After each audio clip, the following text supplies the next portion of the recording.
and do this is literally reverse engineering. So first and foremost, guys, we're going to start off with market research. Okay, so we're going to go ahead and do this with less than $500.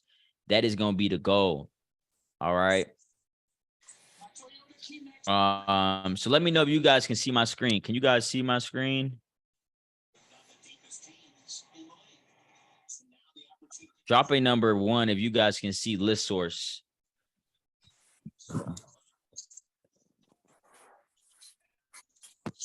Man, y'all quiet today, man. Y'all quiet. What y'all got going on? Y'all ready for Christmas, huh? Y'all like, I ain't trying to learn nothing today. I'm trying to chill. Okay, cool.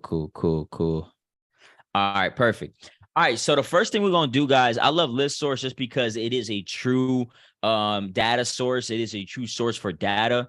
You know, and they of course they aggregate their data.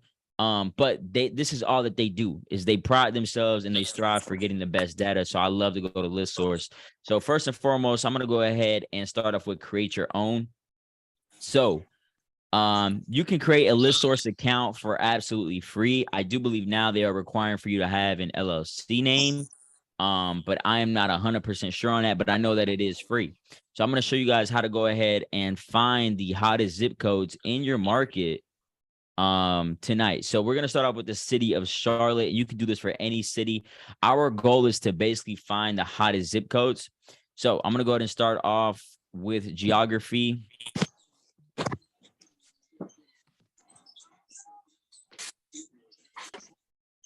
All right, give me 1 second, y'all.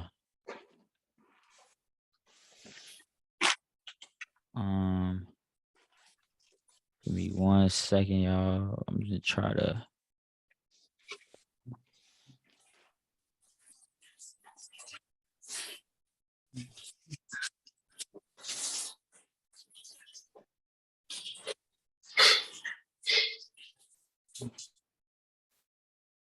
All right. I don't know why the chat, I can't really see it, but it's all good. Y'all make sure y'all don't, y'all tap in with me on the chat so I know you guys are following along. Okay, cool. Let's get it. So I'm going to go ahead and start off with city. So I'm going to go ahead and do Charlotte, which is going to be North Carolina. Let's go ahead and do that. I'm going to scroll down to the C's.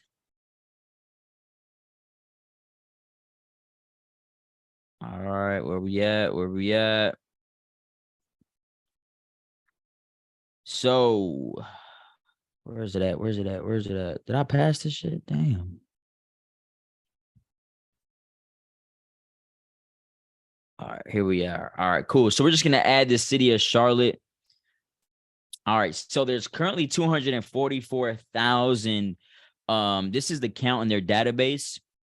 So what we're going to go ahead and do is go to property. We're now going to go ahead and go to property type. All right. And I want to just do single family residences for right now.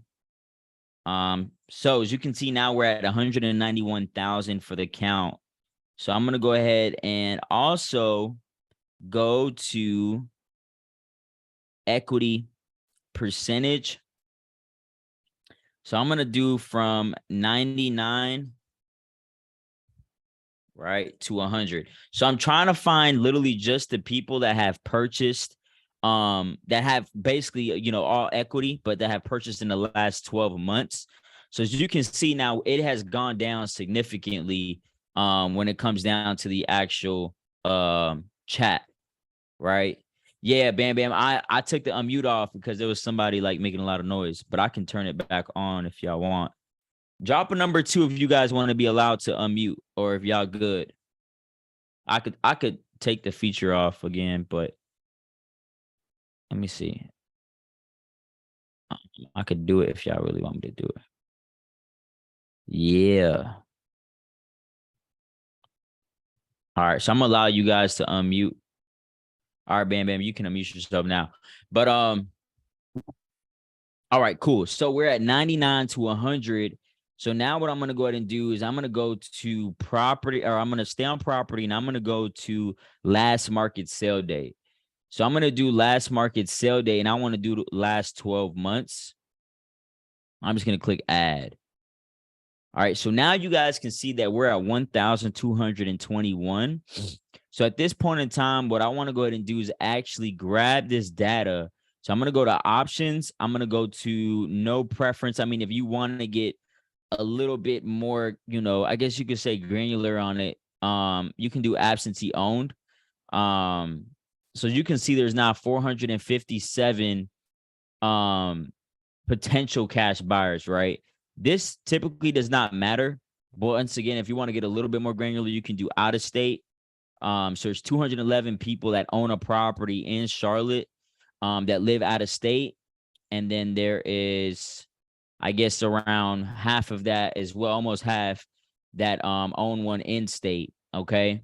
So I'm going to go ahead and exclude the trustee owned properties for now. I'm going to exclude corporate owned properties, and I'm going to do both mailing and property address complete. So I'm going to click on purchase list. And once I click on purchase list, I'm not going to purchase this list. What I'm going to do is I'm actually going to get some of the data. I'm just going to basically get the zip codes because I want to know what these zip codes are. All right, guys. So let me see where we at. All right, perfect. So now that I'm here, I want to go ahead and where is it at?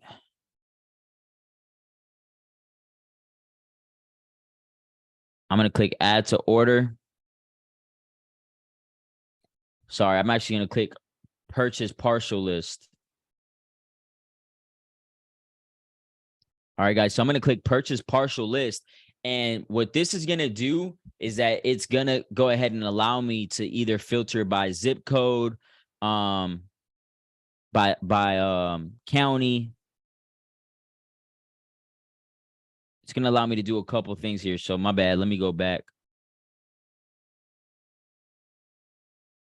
Oh, wait, here I am. Okay. So purchase partial list. I'm going to go ahead and click custom selection. Oh, snap. Hold on. I'm going to click on custom selection. So I'm going to be on purchase partial list, and I'm going to click on custom selection, guys. Man, hopefully it didn't delete it. All right, now we good. We straight. My bad, guys. It is loading a little slow.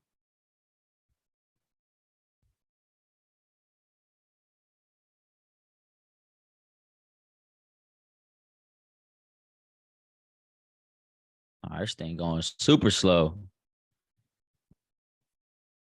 All right, so we here. All right, we're going to go to custom selection, guys. And then I'm going to go ahead and click select criteria.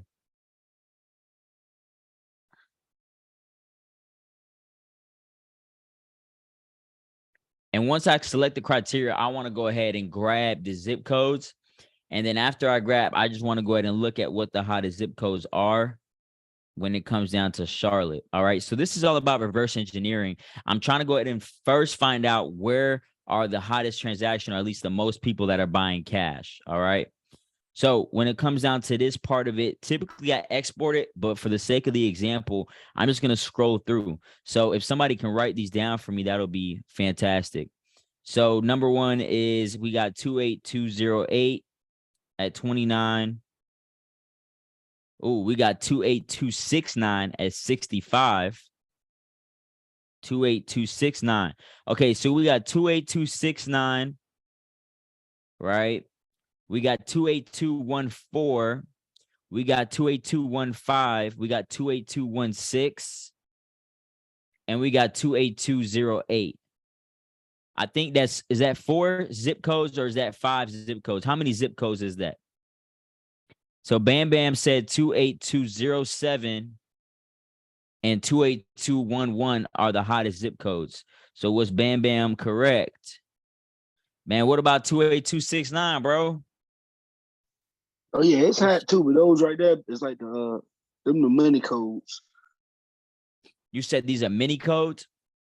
Money codes. It's the neighborhoods. Oh, money codes. Okay, okay. In. Yeah, they buying it quick. Got you. Okay, so it's 28269. Is this a rural area? Now ain't nothing in Charlotte really rural. It's just like right outside the city limits. Okay, perfect. So can you write these down? Can somebody write these down for me? Right, 28269, 28216, 28215, and 28214. If y'all can write those down for me, that'll be fantastic. Okay. So what I'm going to do now is I'm going to go to unitedzipcodes.org. So what I like to do is I like to go ahead and study the actual zip codes that I'm going to be wholesaling in virtually. Okay. So I'm going to go ahead and put in 28295. I believe that was it. 28295. Right. So now that I go ahead and actually put this zip code in, this other free resource, unitedzipcodes.org, is actually going to go ahead and give me a lot of good information and good insight on this zip code so I can understand it. Because number one is people like to go ahead and do business with people that they believe, like, and trust, right? So if I'm coming in as a foreigner, as somebody that doesn't know nothing about Charlotte or that specific zip code, I don't know any of the landmarks, I don't know the demographic, I don't know what types of properties are there, the majority of types of properties are there, what do these properties look like, it's going to be very hard for me to be relatable. And then Bam Bam obviously is going to be ahead of the curve when it comes down to getting these deals. Okay, so that wasn't a zip code. Let me see, what was the zip code? It was 28269. Okay, so it's 28269.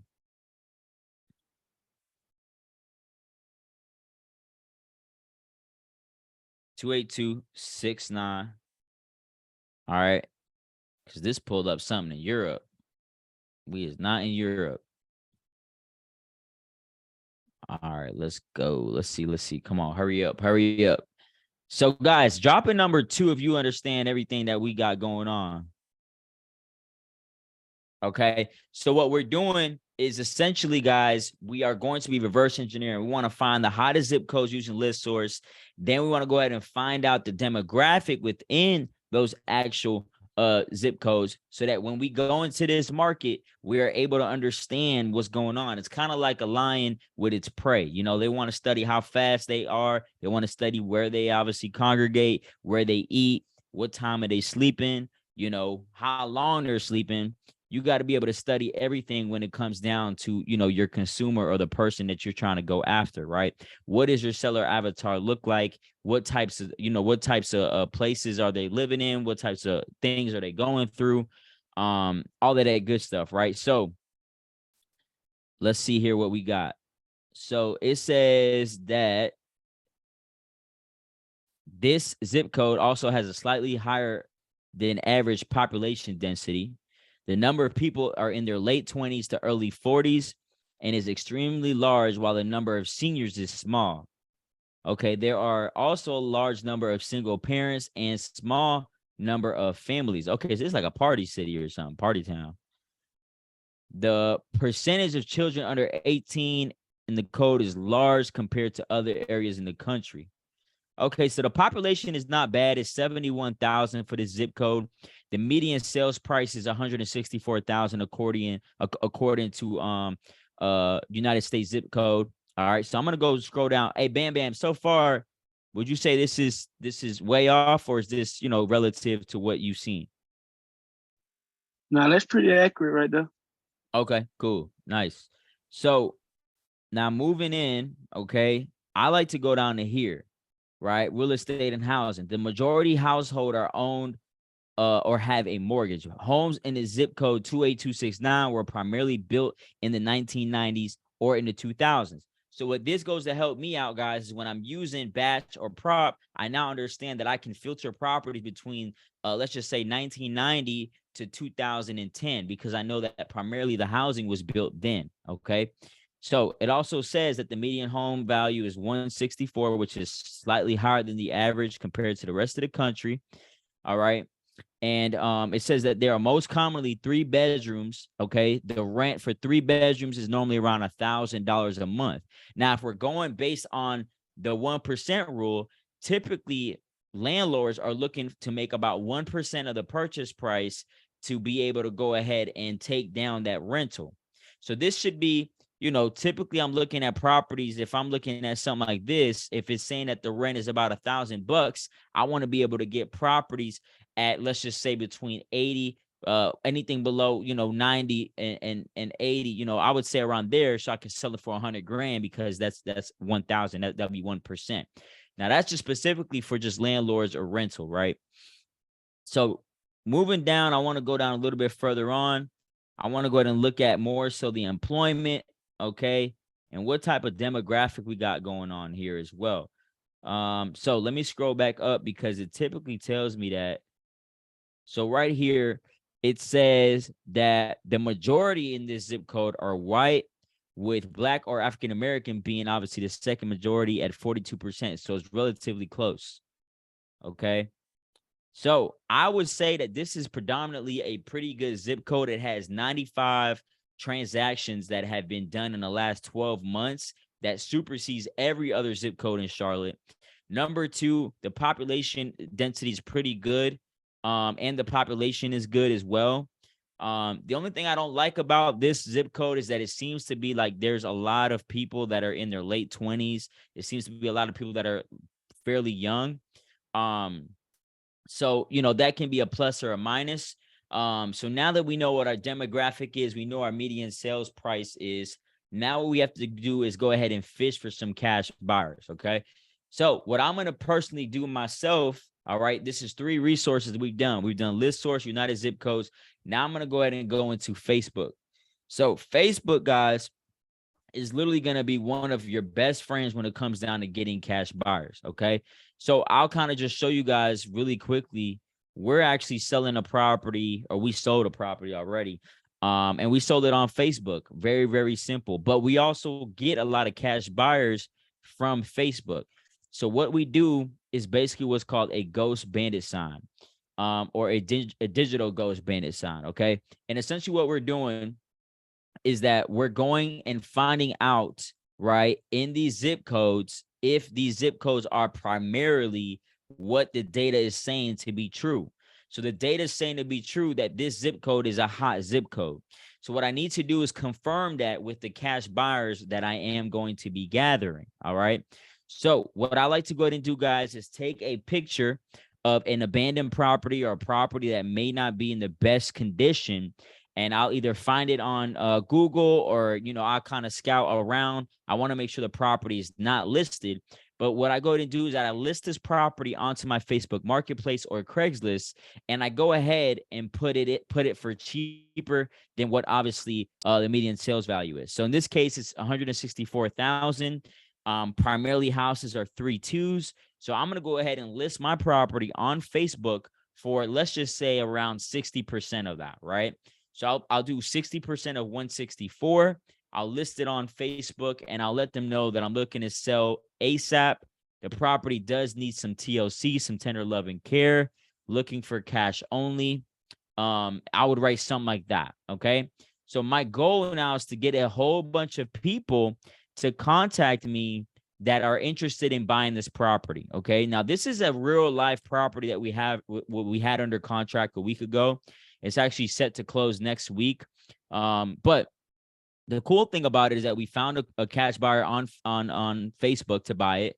And as you can see, I haven't even gone through any of these, but there's actually a lot of people that have contacted me just looking for this, just looking for more, I guess you could say, information on this property. Now, granted, most of these people are going to either want to rent the property, or they're going to want to just, help you sell the property. As you can see, I was able to get a realtor here. I have a FHA buyer looking for something in the low 200s. I have other people that's making me blind offers. So I know this guy, Carlos Rodriguez, he made me a blind offer. So this is the goal, guys, is to go ahead and get these cash buyers under your belt and ask him a couple of questions. So I want you guys to write these down. Number one is we ask them, right, what is their purchase price? What is their all-in purchase price? What this means is, what is the price that they're looking to go ahead and not spend over, right? So I want to be purchase and rehab over 200 grand, right? So I want to know what their buying power is. Number two is I want to know what zip codes do they buy in. I don't want to say what cities. I don't want to say counties. I want to say what zip codes, because of the fact that we obviously went ahead and we found the hottest zip codes on ListSource. So I want to go ahead and make sure that the data that I've pulled is true. So I'm going to go ahead and tell them about the, what zip codes do they buy in. Number 3, I'm going to ask them how many acquisitions have they done in the last 12 months. This is going to help me understand if they are a tire kicker, if they are a, I guess you could say a newbie flipper, or if they're an active real estate investor that's truly doing this, and this is their sole income. Now, why is that important? Because you want to be able to work with investors that have been doing this business and can buy the property sight unseen without having to haggle you over stupid little things. So I'll give you an example, right? So Carlos, he hit me up, right, for this property. Check it out. I don't know who he is. I don't follow him, right? And I'm going to show you guys exactly what Carlos hit me up with, right? And this is what you guys have to understand when it comes down to wholesaling properties, all right? So he said, what's the address, right? I said, yes, it's available cash only, no rent. He said, awesome. He said, Brandon, let me ask you the same question I ask all the homeowners. I bought homes. From what difference does it make if you get cash or you get the money transferred to your account? You're still going to get the money one way or another. So this has literally put in question, he's probably a wholesaler, because now he's insinuating that what does it matter where the money comes from, right? Now, this could obviously mean he could be doing hard money or private money, or obviously he can be just having a cash buyer that's ready to go. And it's fine. I don't really mind working with other people that are wholesalers. I just like to be transparent, right? Because then they daisy chain. You don't know if it's a true buyer, and then they hold you up. So I told him, I said, yes, it doesn't matter, but can't be traditional financing. He said hard money or cash, not traditional. I said, perfect. I said, this contract is not assignable and will be a hard EMD, which means a non-refundable earnest money deposit of $5,000 if you decide to move forward. I said, that's okay with you? He said, sure, as long as we get 14 business days for contingency, that would work out perfectly. So then I was writing no problem to something else. He wrote, and we close within 30 business days after the inspection period. Sounds good. So this is when I immediately knew that he was not obviously a serious buyer, because serious buyers that are looking into properties, they're not going to ask for a 30-day inspection period. All right. So I was like, no inspection period, zero contingency. We sell to only cash buyers that know the risk of buying and selling, and due diligence is due at your end before we sign the PSA. He then went back. This is actually a pretty good rebuttal. I'm not going to lie. You guys should take this one. He said, if you want full asking price, that is the only way my partner and I would move forward. Granted, once again, he's been taught well. Him and his partner. He's leveraging somebody else. This is immediately, I knew this was another wholesaler. And I said, no problem. I'm good. Thanks. Obviously, I never heard back from him. So guys, what do you take out of that whole scenario there, right? 2, what is the zip code they're buying? Blah, blah, blah. Yep. Yeah. You don't want to hold up the deal with tire kicks left. Yeah, exactly. Real buyers want, yep. Yeah, guys. So you want to make sure that you're not wasting your time, because unfortunately, let's just say another wholesaler, what they'll do is they'll go ahead and do something like this. They'll get it locked up. They'll tell you they have a cash buyer, and they don't, just because they want to have equitable interest in a deal. And now, you're the one that has a relationship with the seller. You're making all these promises, and then you might lose the deal, or you look goofy doing it. But the great thing, guys, is that I have been able to go ahead and be successful on Facebook with literally finding cash buyers and also finding deals. Now, I can tell you that finding deals will be a little bit harder. I would say about 50% harder, but cash buyers is actually really, really, I would say, common, or even other wholesalers, because they're also using the same methodology. Okay. So this is going to be very, very important that you do. Number 2 is you can go ahead and get bandit signs. Obviously, you guys know that already, but a bandit sign is where you can go to Home Depot, get a big sign, post it, put it in different corners on the street to go ahead and get your cash buyers to go ahead and hit you up. So after you find your cash buyers, what is the goal here, guys? Number 1 is to clarify them, qualify them, and make sure that they are true cash buyers that they're buying. And the reason why you want to do that is because the cash buyer is the most important person in the transaction. They pay your assignment fee. they pay the title company or real estate attorney's cost, and then obviously they pay the seller. So a lot of the times people say, hey, Brandon, I don't have, or I have a great deal, but I can't find a buyer. Well, you can't find a buyer because it's not a great deal. The great deal is only if the buyer says it's a great deal, because something is only worth what somebody else is willing to pay, right?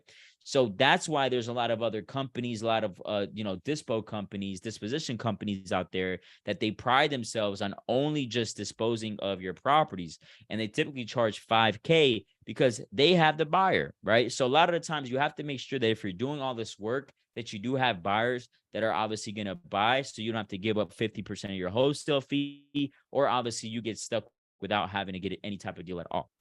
All right.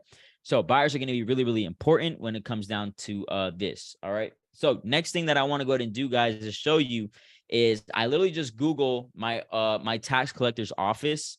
And this is here in Orange County in Florida. But once you Google your county tax collector's office, you want to go ahead and try to find the tax delinquent properties. Okay. So here are my tax delinquent properties for my current county. And all I want to go ahead and do is download the specific list and obviously go ahead and contact these people. All right. Now, there is going to be some scrubbing that's going to be needed, because when it comes raw from the actual source, like the actual county, they are going to have a lot of other, like, little data inputs that don't, you might not understand, or stuff that you really don't need. So it's either something that you want to go ahead and do with yourself. You can go ahead and go to reimadeeasy.com. reimadeeasy.com is going to have a lot of great macros that you can use to go ahead and simplify a lot of spreadsheets and stuff like that. So if you can go ahead and do that, or what you can go ahead and do is you can go on Fiverr and obviously have a virtual assistant go ahead and trim down the fat for you. Another one that I love to go ahead and do is going to be code enforcement. So you also want to go to your county. You want to go ahead and find the code enforcement department. Mine is right here. So as you guys can see, it says open code violation search. And at that point in time, guys, what I personally like to do is I like to go ahead and stack both of these lists. I've been able to make a good amount of money by stacking both of these lists. Now, granted, you're not going to get a lot of properties because most of the times these lists are fairly small. But if you can target both lists singularly and then obviously stack them, and if whatever properties there are there, you definitely want to go ahead and go after them. All right, guys. So as you guys can see here, it says to search for an open code violation, click here. So typically, guys, you can search, or you can go ahead and contact them, build rapport with whoever's over the phone, and tell them that you are a local real estate investor. You just helped Susie down the street. You closed on her property. She was in violation of, let's just say, having a bunch of cars, and you want to go ahead and do the same thing for other people. So once again, guys, I download this, and I'm going to go ahead and do this because I do need this list. So I can obviously get some deals myself. So I'm going to go ahead and share my screen here so you guys can see this as well. All right. So drop a number 2 if you guys are with me. Yeah. So is that like REI Sift? Kind of. Yeah, it kind of is, but it's mostly with macros. So it is, but it isn't. REI Sift is definitely going to be better. But obviously REI Made Easy, you keep the product and you can buy it, right? So it's up to you, right? So you download the list, right, guys? So you can do a couple of things, right? Number one is you can do this the cheap way, the free way. You go to truepeoplesearch.com, right? So a lot of the times, free isn't good. I'm gonna just be honest with you, right? There's a reason why it's free. And when it's free, people just don't value it, right? When you pay, people pay attention. So True People Search is a great way for you to go ahead and try to get some phone numbers for free. I don't recommend it. I would rather pay for quality data, just because if I'm going to spend the time having to cold call people, text blast people, or do whatever, I want to make sure that I'm getting to the correct people and not wasting my time. But if you want to go the free route, you can obviously go to truepeoplesearch.com and you want to go ahead and contact them. Now, if you want to, let's just say, find do some skip tracing. I'm currently right now, what I'm using is I like to use Batch. So Batch is one of the great ones that I'm using right now. And I also like to use kindskip.com. So kind skip tracing is also one that I've been using. It's also fairly cheap. It is hit or miss, but the good thing about it is that I know that I've been able to get deals using kind before. I recommend going with Batch or bluestext.com. But if you want to go ahead and try out True People Search or Kind Skip, those are 3 sources that you can use, right? So it's all up to you guys. So once obviously you contact them, now you got to choose a form of marketing. So I will tell you guys that text messaging has gotten a little bit harder because these data providers are now cracking down on a lot of spam, a lot of robocalls. A lot of carriers are obviously, if you're not saved in the contact, or if you don't have a good quality DID or phone number reputation, your phone number will be flagged. So what I suggest, guys, is making sure that you get creative with the way that you go ahead and text blast these people. You don't want to, have the word selling in there. You don't want to, have the word offer in there, right? Like, you want to make sure that you're getting creative on how you're getting your initial text message out there, right? And sorry, guys, I think it's kind skip tracing. You guys can go ahead and look it up. I believe it's kind skip tracing. Yeah, it is kind skip tracing. So that's what I would say is you want to make sure you get creative with it. All right. And here is the actual list of all the properties in my area that are code enforced right now. They are literally being enforced. They're violating. They've been violating. So what I like to do is, once again, get a VA. But as you can see here, this property is being violated for zoning, on-site site, sign, and housing. Right. So what you want to go ahead and do is you want to find which of these properties are obviously residential, and then you want to go ahead and skip trace them, find the homeowner's name, skip trace them, give them a call. You don't want to mention that obviously they're being code violated, but you just want to go ahead and see if you can find some motivation. And the reason why I love this list is because a lot of these systems that we use, right, like bluestext.com or Blues Data, whatever the case may be, a lot of these proprietary websites, they do not get code violations. They do not get code violation list. So I love going to this list because a lot of my competitors don't want to do this extra step. So I'm willing to do this extra step or have a VA do it. And as you guys can see, it's actually a pretty decent sized list, right? So I would go ahead and definitely contact all these people here. So I'm just going to go ahead and save that. Right? How many of you guys have actually closed a deal from maybe code violations? Because code violations is something that I definitely recommend. Right? So now we've obviously gotten our skip tracing, we've gotten our list, okay? And I'll be sharing with you guys a little bit more gems as well. I'm just trying to go through the whole thing to show you guys that you truly can do this with a little bit of grit. You can do it with less than $500. All right, so now comes to I feel like one of the more interesting parts, right? Which is talking to the homeowners. All right, so this is how we're gonna get into the gritty of how to do this, because I really pride myself in talking to homeowners, and getting them to obviously commit to the offer that I'm giving them. All right, how many of you guys, drop a number 1 really quickly in the chat, could get a little bit better at closing more deals? I just want to know. Drop a number 1 in the chat if you guys can get a little bit better on talking to homeowners, right? Maybe this past year you didn't do too well. All right, cool. Sounds good. All right, so I've created what's called the acquisition sales process. Now, I don't truly believe in a script. I feel like a script is not good, because if you're reading a script word for word, and all of a sudden the homeowner throws a curveball at you, you now don't know where you left off at. You might be just disgruntled, and now you're off track.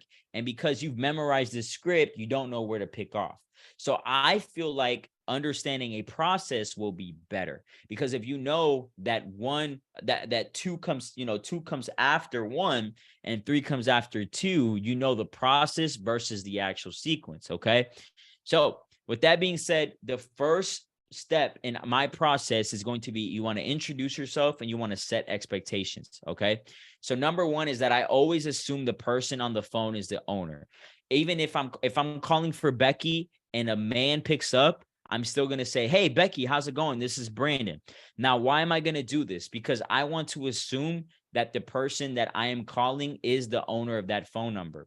Now, there's been many times where obviously I assume and they don't have that phone number, but there's also been many times where I assume, even if it's the opposite spouse, and it ends up being the person's husband or wife. And now, because of the fact that I acted like I didn't know this person, they're giving me more leeway to listen to what I have to talk about, right? So, for example, I might say, hey, Becky, how's it going? It's Brandon.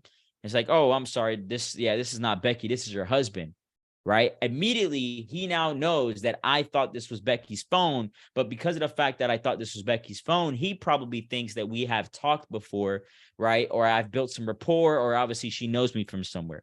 So this go ahead and gives me some leeway to get into the actual place. All right.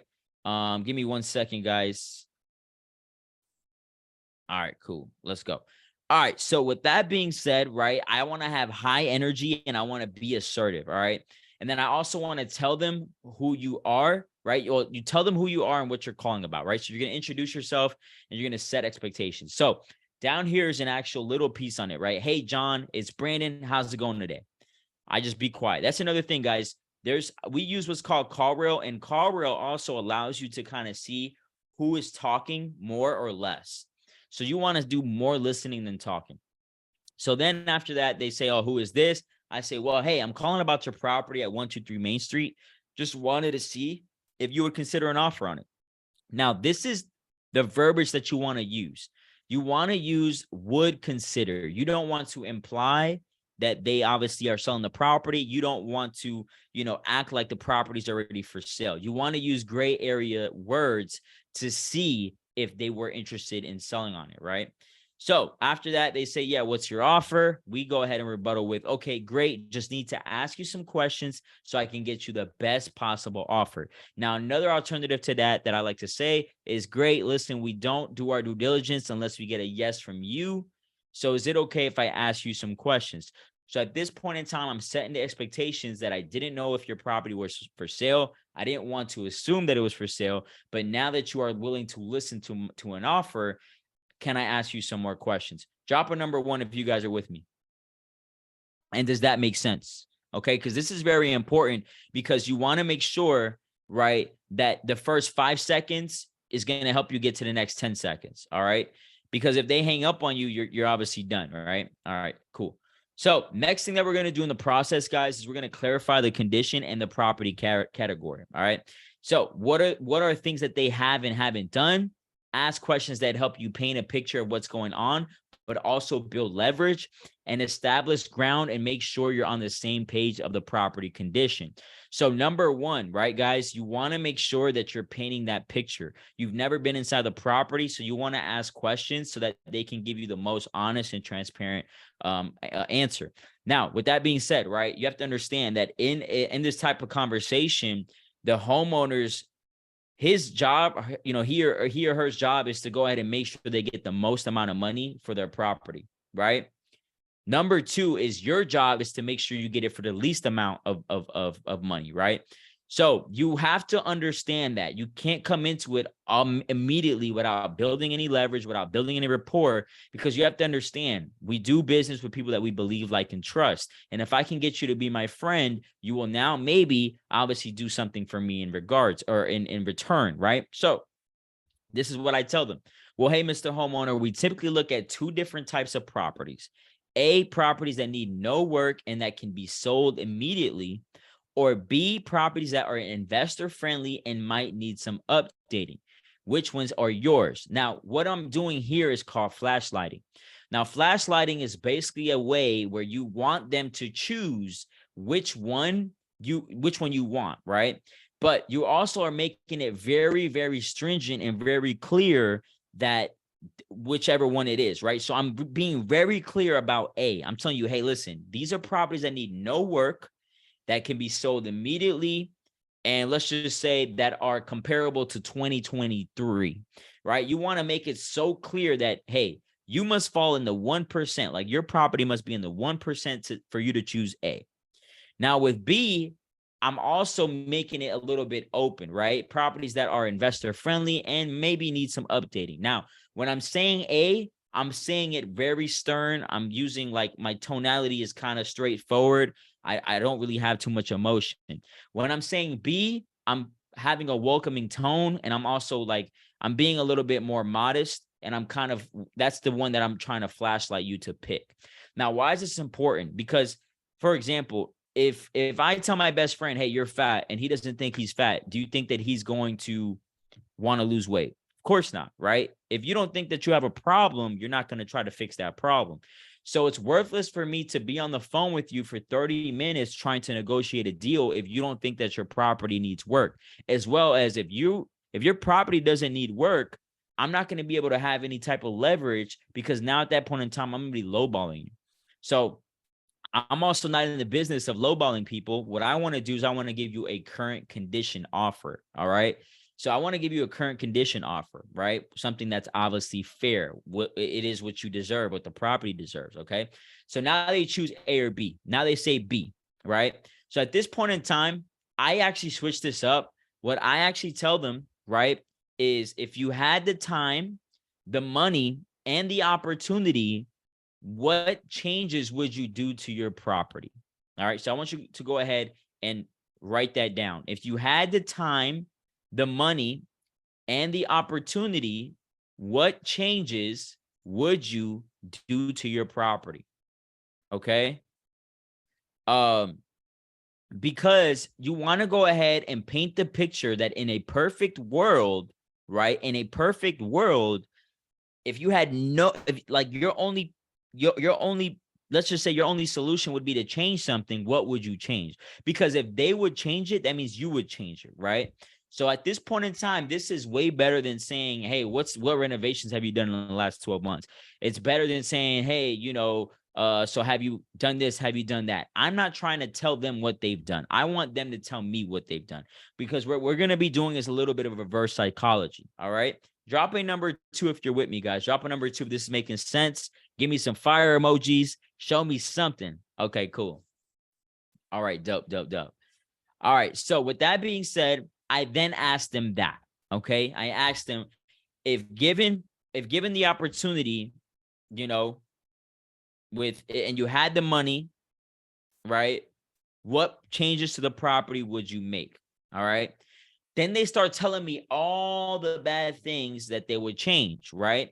So they say, hey, I might change this, I might change that, I might change this, and I might change that. Great, right? So now we move on, right?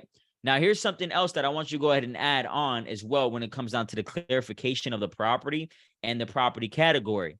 At this point in time, I actually asked him, I said, okay, so Mr. Seller, do you think that maybe, I know you probably haven't swung a hammer and a nail and you might not be a contractor, but what do you think it would take to go ahead and do these changes to your property? Would you say $25,000, $30,000, $35,000? And at that point in time, I just shut up. Now you have to understand, right, that you want to start with a high number, because once again, their goal is to go ahead and make the property look as good as possible and get the most amount of money. So I'm not going to start off with a low number like, oh, would you think it's 5,000, 10,000, 15,000? Absolutely not. I'm going to start off with a high number, knowing that they might choose that low number, right, which is a high number, or they might just go under it and say that their cousin can do it for 20 grand. Regardless, what I'm trying to get them to understand is that, one, they do need repairs to this property. Number 2, all the stuff that they're saying that they need to have repaired. And then number 3, I want them to understand that this is going to cost money, and it could cost a lot of money. Now, why am I letting them tell me? Because it's always good when when they tell you versus you telling them. I just met you on over the phone. You telling me now that my property is only worth 100 grand. You telling me it's going to take 50 grand to fix it. I was raised in this property, and you just calling me randomly. Yeah, you trying to lowball me. I'm not messing with you, right? So I want them to tell me everything. I want them to spill the tea on their property, right? So now I know that it's going to take $25,000. They would fix the kitchen, the flooring, the paint, and they would obviously go ahead and do, let's just say, the roof, right? They said this out of their mouth. I didn't tell them that. They said it. And they said obviously it was going to be $25K. So now we move on, right? So I want you guys to kind of write these things down. Number 1 is going to be TOOM, okay? TOOM is going to be very important. We'll talk about this here in a little bit, but it's going to be timeline, ownership, occupancy, and motivation. I'm trying to make sure that I don't get off task and spend too much time on this call. I want to make sure that as I'm going on this date, that everything aligns with my avatar. So I'm trying to get the timeline. How soon do they want to sell? I'm trying to make sure that the occupancy is there, right? Do they live there? Does a tenant live there, or is it vacant? Ownership. I want to see, do they own this property, or who owns this property? Because if you don't own it, then I need to be on the phone with the person that owns it. And then the motivation, which is obviously the most important thing. Why do they want to sell? And we'll talk about that here in a second. Last but not least, also Ford, okay? F-O-R-D. Now, Ford stands for family, okay, occupation, recreation, and dreams. We want to talk about your family. We want to talk about your what you like to do as far as for your job, right? What are you doing for money? Your recreational stuff, what do you do for fun? And then what is your dream? What is your desire? Okay? Like, what would you like to do? What are you trying to accomplish with selling this property? So make sure you write those down.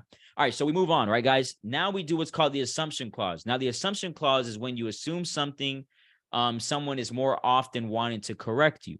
So if somebody was to tell me, hey, Brandon, are you Puerto Rican? I would say, no, I'm Colombian, right? Because of the fact that now that I feel like, hey, I'm not that, I'm this. I told you what I was. So now at the end of the day, I've corrected you. I've actually gotten the answer that I've wanted, right? So it's like me telling somebody else, hey, O'Neal, you from New York? Ah, man, I'm from Louisiana. What you talking about? My whole goal was for him to just tell me where he was from, right? So a lot of times we use the assumption clause to extract a lot of personal information, all right? And then we use this with information, like I said, but they don't want to disclose the tenant, the lease, the rent, stuff like that, or the mortgage, right? So this is how it goes. All right, thanks, John. So you live in a home, correct? Obviously, I said you live in the home, correct? He's going to say, no, I don't live in the home. He's going to say, okay, so there's tenants involved, right? Yes, there's tenants there. Okay, great. Is it a year lease? I'm assuming there's a year lease. He's going to say, no, they're month to month. Okay, are they paying about $1,200 a month? Once again, I'm assuming the rent price. No, they're paying $1,000. Great. You're also making payments on the home, correct? No, I own this property outright. So a lot of the times as newbie wholesalers, we go into asking these questions and just expecting an answer. Like if they're going through pre-foreclosure, why would they want to tell you and feel embarrassed? Like, yeah, I'm behind, right? Of course, like who's going to want to admit to being, behind? Nobody, right? So you want to use these questions, these assumption clauses to get the information. And the cool thing about it, guys, is that this whole process is based on a sequence. So you have to do it literally step A, B, C, D, because the way that it flows is just going to come quick, right? So with that being said, I like to ask all these tender questions back to back to back. So I'll literally do like this. Okay, so you live in a home, right, John? Okay, got you. And it's a year lease? Oh, okay. And are you getting about $1,200 a month? Oh, $1,000. All right. And you're still making payments on the home, right? Oh, okay. So you owe on it. Okay, you owe about 100,000 on it. Oh, you only owe 80,000. So now I've literally gotten all this proprietary information to where the cold caller or maybe somebody else that was also trying to get this deal, they wouldn't have been able to get it. Drop a number 2 if that's good. There you go. Okay, you guys. All right. You guys like that Ford. Yeah. Family, occupation, recreational, and dreams. Okay. You want to make sure that you're getting that because that's the whole goal. Okay. So let's keep it going, guys. So now we have to diagnose the why. Okay. What is the why? The why is what hurts you, right? A lot of times people are like, yo, I want 100,000 for my property. No, you have to understand that the property is just a byproduct for what they truly want. If money couldn't buy you anything and money was worth 0, would you still work for money? I'm going to say it one more time. If money couldn't buy you anything and it was worth 0, let's just say it was Monopoly dollars. If I gave you 5 million Monopoly dollars, would you work for it? Would you want it? Probably not, right? So you have to understand that the money is also a byproduct for whatever they're trying to accomplish, their desire state. So the house, they sell the house, they get the money, then they have whatever their desire state is. So you have to find out what their desire state is. What are they looking to do with the money to go ahead and fulfill whatever they're trying to fulfill. A lot of times we focus on just the property, and that's why you end up not closing the deal, okay? So you have to find out what is hurting you, or in this case, them, right? What hurts them? Why is it that this property is hindering them? Why is it a burden? What is, do they need medical bills? Are they just behind on on health insurance bills?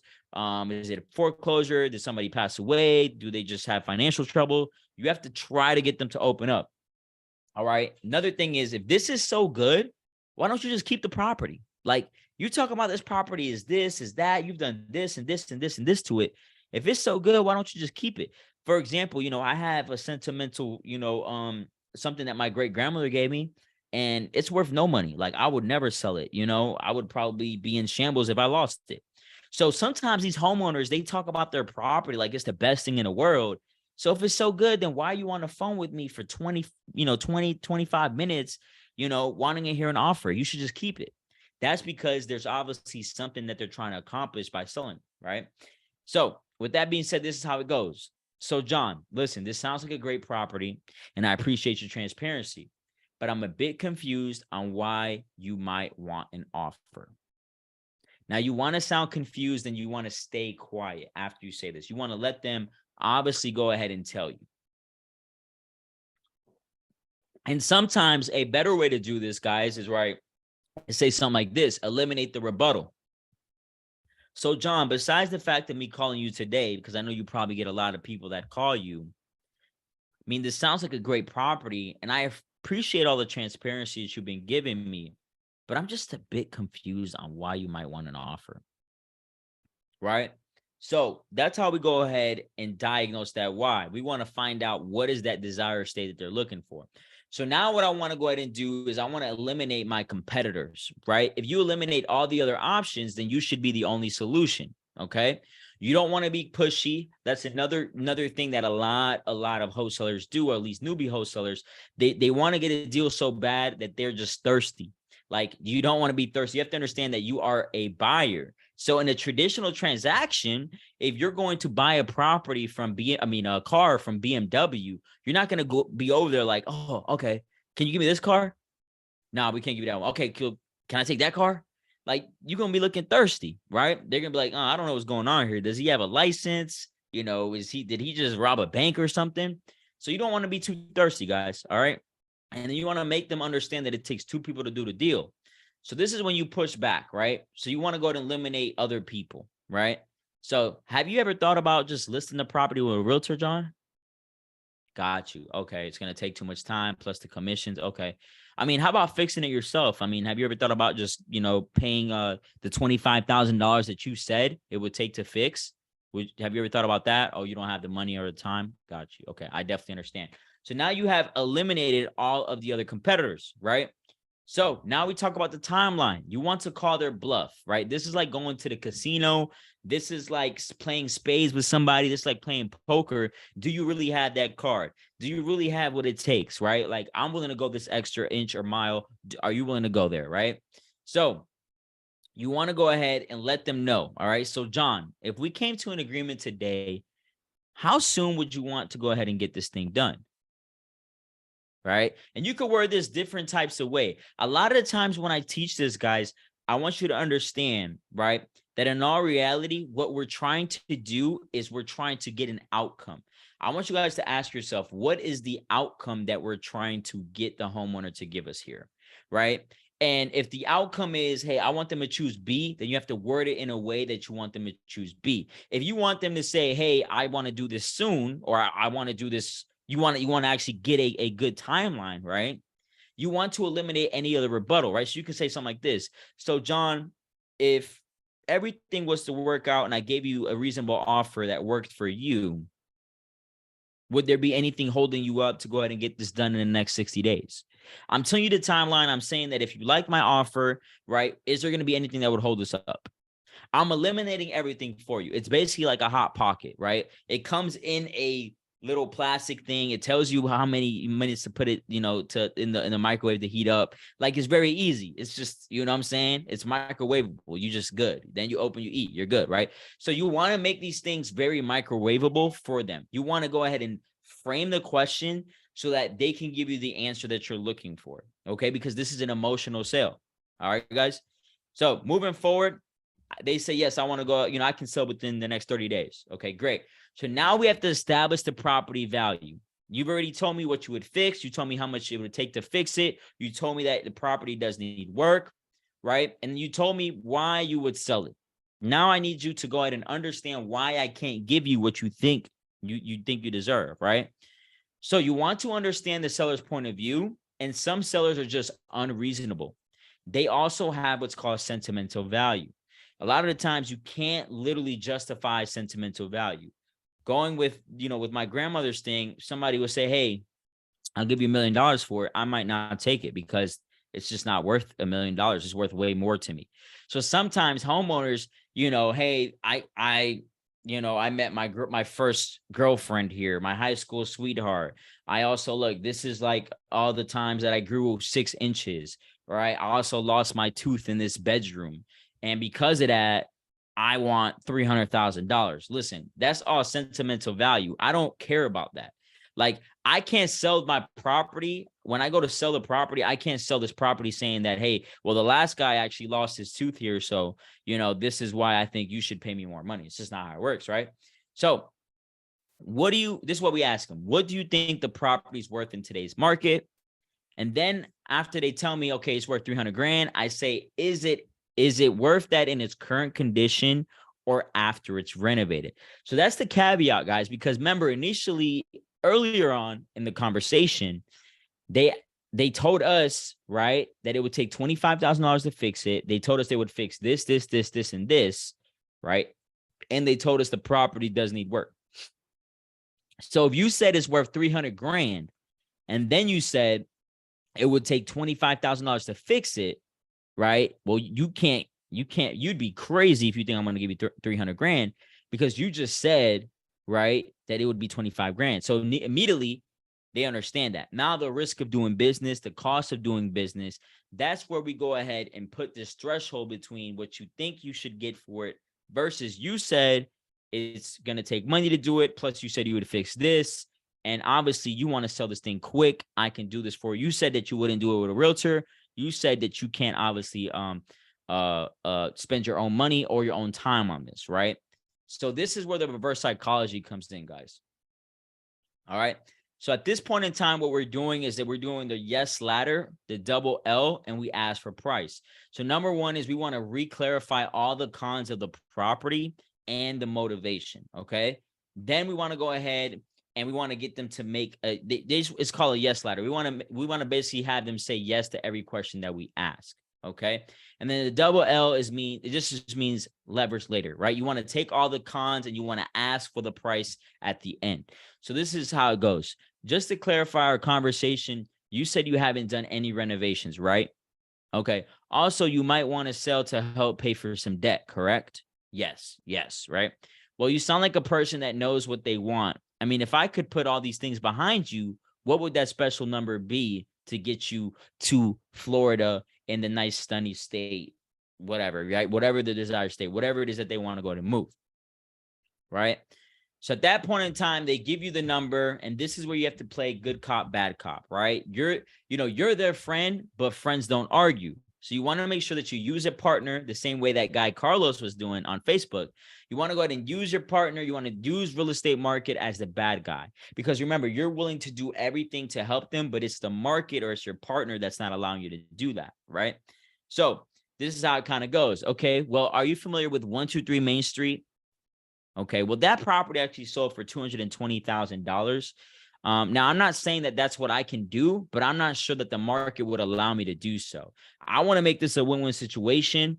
Are you willing to work with me as I'm willing to work with you, right? So I'm kind of saying like, hey, man, listen, this property sold for way less. Now, I'm not going to lowball you and give you that, but at the end of the day, can you help me out? Can we both win here? And are you willing to work with me, right? So this is how we go ahead and do that. So remember, the first person that gives an actual number loses. You never want to go ahead and give a set price. They already gave you the price. Once you give that, you lost all power.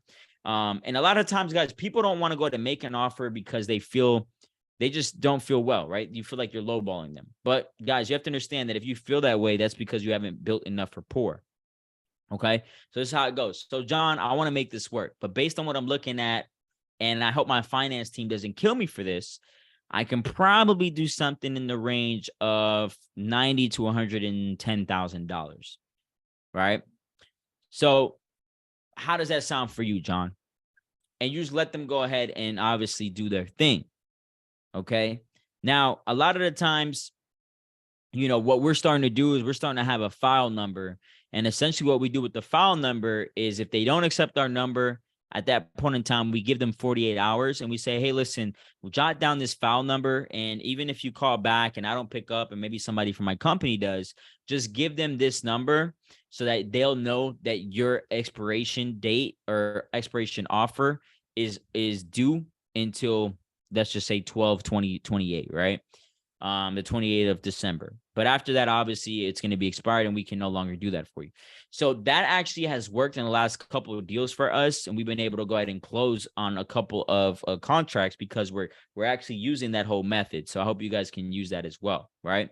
And once again, never give a set price, give a range and sound unsteady about it because you want to make sure that you're going back to your finance team to see if you can do this.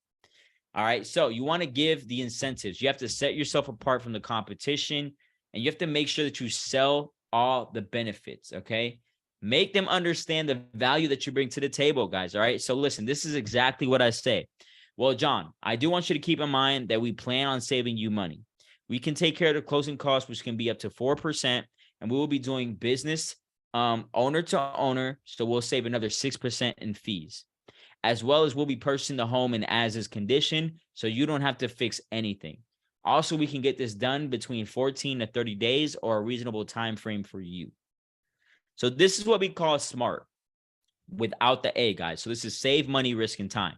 So what I'm going to do is I'm going to help them save money because I'm paying for the closing costs and we're saving on commissions, which is 10%. So Mr. Homeowner, just on a $100,000 purchase price, we're saving $10,000.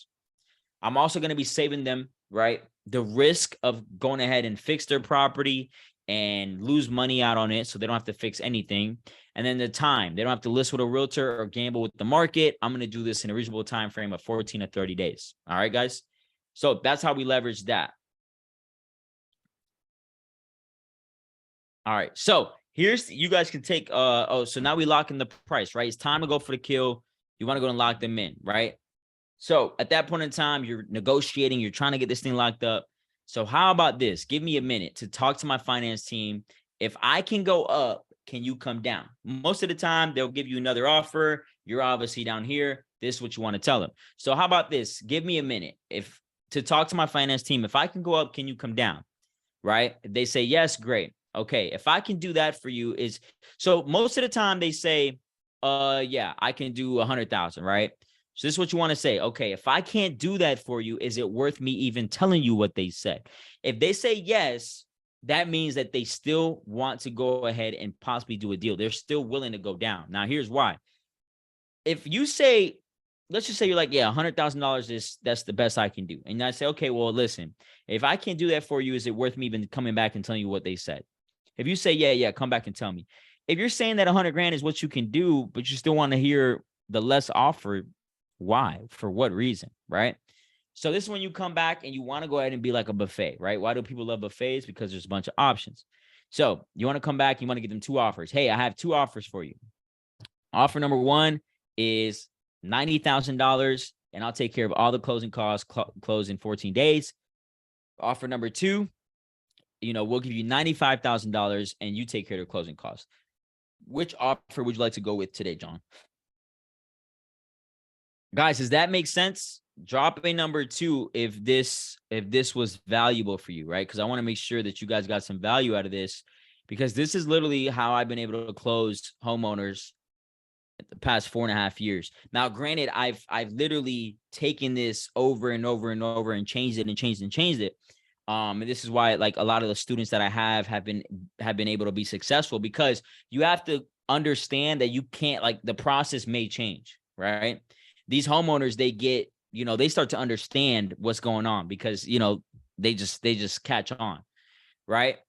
So you lock in the price, you send them over. So I want to go back to this, right? Timeline, occupancy, ownership, and motivation, right? How soon are you looking to get this done? What is the current status of the home? Do you still live there?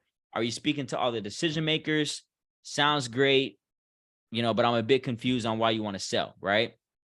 Save money, risk, and time. We will help them by paying their closing costs, which is typically up to 4%. As well, this will be owner-owner transactions. So we'll also do another 6%.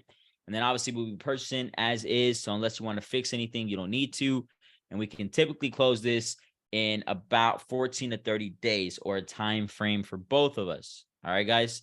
Now, also the believe, like, and trust, right? If you can get someone to do one of the BLT, then you're closer to locking in a deal. People do business with people that they can relate to. Make sure you're looking for pockets of rapport and opportunity that you can get somebody to say what they like or do. For example, if I'm having a conversation with somebody, I'll try to fish to see if I can catch them on a personal level. For example, right, I might be talking about the property and I say, no, that sounds great. I mean, I'm pretty sure you're going to have a great Christmas dinner. What are you guys doing for Christmas? That's literally just like me saying, hey, are you single, right? I'm trying to figure out if they will catch that hook to just talk about anything else but the property. Once again, going back to that forward, right? Family, occupation, recreation, or dreams, right? I'm trying to get them to open up so we can build a better relationship, not only just